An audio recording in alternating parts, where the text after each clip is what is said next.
সম্পূর্ণ নিরামিষ পদ্ধতিতে এইভাবে একবার কলার কোপ্তা বানিয়ে দেখো, যার টেস্ট কিন্তু সত্যিই ভোলার মতো নয়।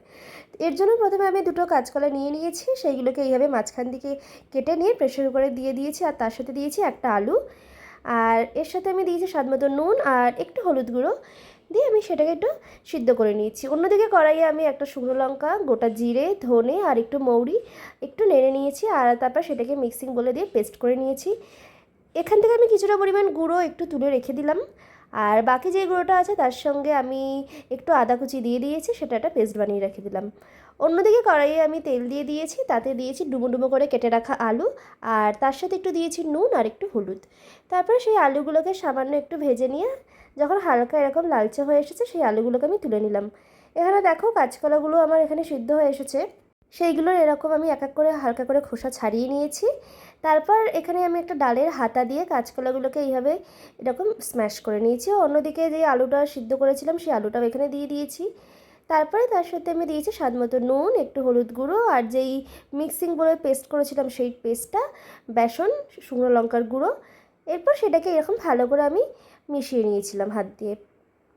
তারপরে এখান থেকে এরকম ছোট ছোট করে মানে গোল মতো করে নিয়ে এরকম যে যার মতো শেপ দিতে পারে, আমি এখানে এরকম একটা শেপ দিয়েছি মোটামুটি। তারপরে কড়াইয়ে ছাঁকা তেলে আমি সেইগুলোকে একটু ভেজে নিয়েছি। যখন এরকম হালকা একটু লালচে লালচে হয়ে এসেছে, তখন বড়াগুলোকে আমি তুলে নিয়েছি। অন্যদিকে কড়াইয়ে আমি তেলের মধ্যে দিয়েছি সাদা জিরে আর এলাচ, শুকনো লঙ্কা, তার সাথে দিয়েছি টমেটো কুচি, আর মিক্সিতে যেই আদার পেস্টটা করে রেখেছিলাম সেই পেস্টটা, সেটাকে একটু হালকা নেড়েচেড়ে নিয়ে যে আলুটা ভেজে রেখেছিলাম সেই আলু, আর 7-8টা মতো কাজু পেস্ট করেছিলাম সেই পেস্ট, আর স্বাদ মতো একটু চিনি দিয়েছিলাম, আর দিয়েছিলাম কয়েকটা কাঁচা লঙ্কা চিড়ে।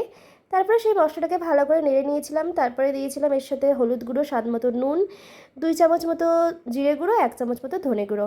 মশলাটাকে ভালো করে কষিয়ে নিয়েছিলাম এরমভাবে। তারপরে যখন মশলা থেকে আমার তেল ছেড়ে এসেছিলো, তখন আমি এতে দিয়েছি কিছুটা পরিমাণ টক দই। টক দই দেওয়ার পর সেই মশলাটাকে আবার একটু কষিয়ে নিয়েছি।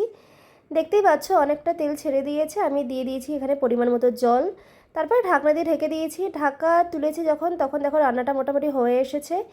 আর নামানোর ঠিক 2 মিনিট আগে আমি এখানে বড়াগুলো দিয়েছি, আর তারপর একটুখানি ঘি ওপর থেকে ছড়িয়ে দিয়েছি, আর দিয়েছি গরম মশলার গুঁড়ো।